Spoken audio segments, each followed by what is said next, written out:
Good morning, everyone. Bill Rentschler alongside Sports Director Kevin Sjuts in the 1011 Now streaming studio. Kevin, you literally just set down your camera bag from coming back from Memorial Stadium. Another spring practice. Kind of surprised, actually, we got access to this one. Got to shoot some more video. We heard from Coach Rule today, as well as Ramir Johnson, Turner Corcoran, and Jeff Sims, which I thought was interesting. Again, sometimes in the past you had to play in the game before you could address the media, but not right now. So again, you just sat down. I guess what's your big kind of takeaways from what you saw and what you heard today? My fingers are still cold. It is chill. You need one of those portable heaters the parents brought to the baseball games. That's right. No, it was a little chilly out there, and this coaching staff is making no bones about getting these guys acclimated to playing in the colder Midwest temperatures, which we're getting in late March. From a football perspective, the answer you're probably looking for, Bill, is that they brought Jeff Sims to the podium. And nice to hear from the Georgia Tech transfer quarterback. He's learning the offense. He really likes this coaching staff. And he wants to be a leader on this team. He's also very impressed with, of all people, Casey Thompson. He knows Casey's not practicing in full because of the injury, but he's still at Memorial Stadium late at night watching film, just being around the team. I don't know how to describe that relationship quite yet. Not contentious yet. No. And we don't know that it will be. That's because true. Both these guys want to win. And that's the vibe I got from Jeff Sims, who's actually, I reported on it last night during our 6 o'clock newscast. If you look at the Heisman odds for the 2023 football season, Jeff Sims is listed as a candidate. He is. I saw that, I think, last week as well. It's interesting that Vegas always seems to know. And, I mean, if that comes to fruition, it bodes well for the Huskers. Yeah, he's got to win the starting job first. And right now it's all about learning for the quarterbacks. And you can't really look into too much of who's taking what reps at what time, because it's kind of like a circuit. They're rotating guys. They're grouping them in three sometimes. And but quarterback-wise right now, they're a little bit limited in the number of dudes they have taking snaps. But it's Jeff Sims, Heinrich Harbord, Chuba Purdy, Richard Torres is another one. And today we got to see Casey Thompson take some snaps, do some air handoff, mock handoffs, and he did toss the ball about 20 yards, I shouldn't say 20, about 10 yards a few times. So Casey Thompson at practice in the yellow practice jersey. That means he's out for the spring. They have all sorts of colors. I heard the gray jersey, which is apparently players that are potentially switching positions. So green jerseys for no contact, red jerseys, white jerseys, all sorts of stuff. And green jerseys are not just exclusive for the quarterbacks. There are other players at various positions that are wearing those green no-contact jerseys, one of which was Teddy Prohaska, an offensive lineman coming back from a knee injury that kept him out of most of last season. Teddy looks good. He seems to have the same build as he did when he was at full health last year, and he was repping in with the offensive linemen. They need him because that O-line group is a little bit thin right now. Yeah, you're just looking at video right now of Teddy, and again, I will echo what you said. It looks pretty chilly out there for the early morning practice, especially for late March. But Teddy did look good, again, with that green contact jersey. Another player that we saw back today, Anthony Grant, practicing. Yeah, returns from the suspension, which kept him out of the first week of spring football. Matt Rule saying after practice that he was never in bad standing. Grant just had some things he needed to clean up, and you have the quote written down? I wrote it down. He says, we're going to correct actions, but we're always going to love the guys. Yeah, and he really likes Anthony Grant. And I guess to summarize some of the things that Matt Rule discussed following practice, one of my big takeaways going back to that initial question, he really likes Gabe Ervin. If there's an opportunity for him to put a little praise on any one player, it tends to go to Gabe Ervin and that running back room as a whole. He cautioned himself. He didn't say we have the best running back group in the Big Ten. He said, I don't know what the rest of the league has, but he really likes Gabe Ervin, Ramir Johnson, A.J. Allen. He says he's had a couple of really big runs at camp so far, and Emmett Johnson as well. Yeah, so you could tell he's a point guard. He's a good ball handler, is what Rule said. Some other things I wrote down, no depth chart until the fall, is what Rule said. He even told his coaches, don't be evaluating guys kind of in terms of a depth chart. You know, we're teaching, everyone's learning, stuff like that. Trying to get guys relaxed was another big thing that Rule talked about.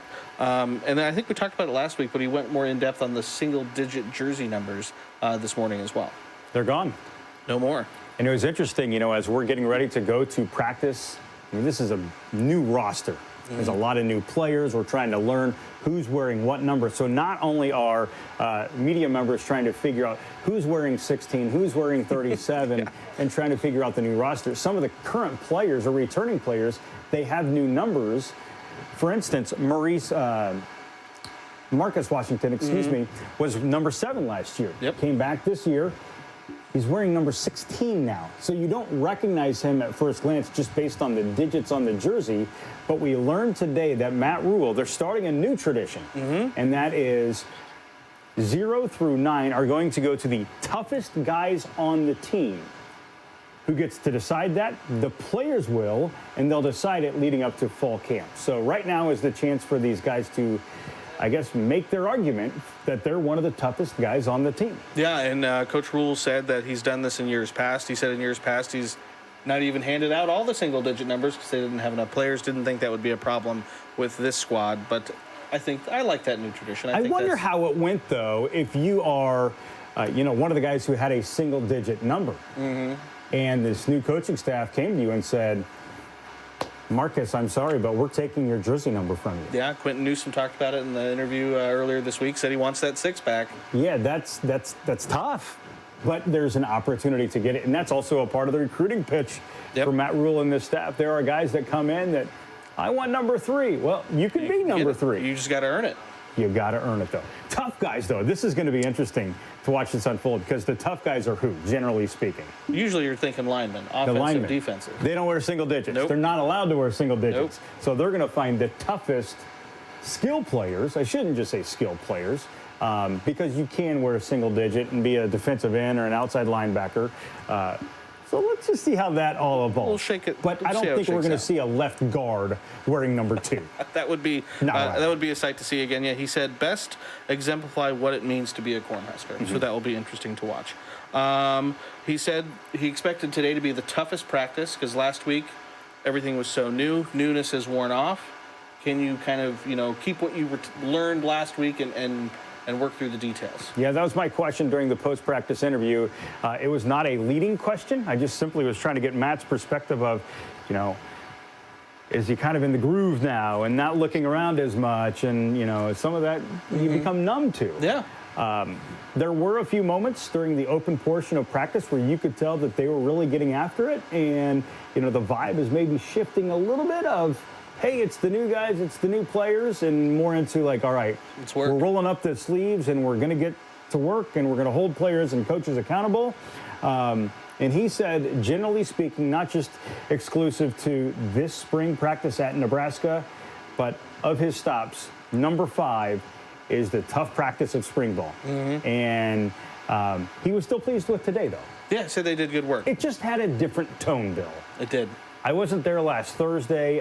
Eddie Messel and a few others were there for 10-11, and they kind of gave me the input of what they thought practice looked like. And even talking to various media members today that were there on Thursday, they said that today was a little bit different. And don't do that, Bill. Like, this might be a good thing. You can't just go through the spring and have a smile on her face the whole time. Yeah, you got to bring work to do. Yeah, you got to bring your lunch pail. A couple of these practices. So we have full interviews with head coach Matt Rule, quarterback Jeff Sims, offensive lineman Turner Corcoran, and running back Amir Johnson, all online right now on 1011now.com.